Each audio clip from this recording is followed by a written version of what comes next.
Hello everyone, in this video I'm going to show you how to download free music from YouTube with no copyright. So let's get to it.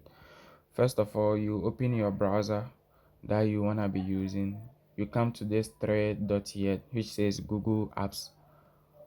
Go to YouTube.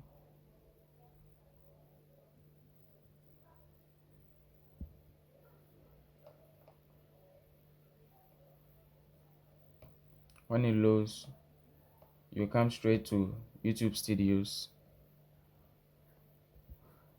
and you scroll down to Audio Library. Here you have access to a lot of music that you can play and download and use for your videos without any copyright.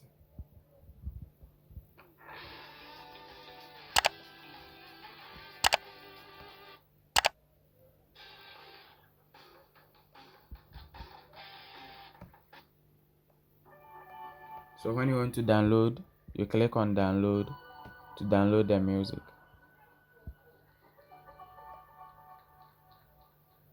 Here I have the music downloaded. Alright, thank you for watching this video. Don't forget to subscribe.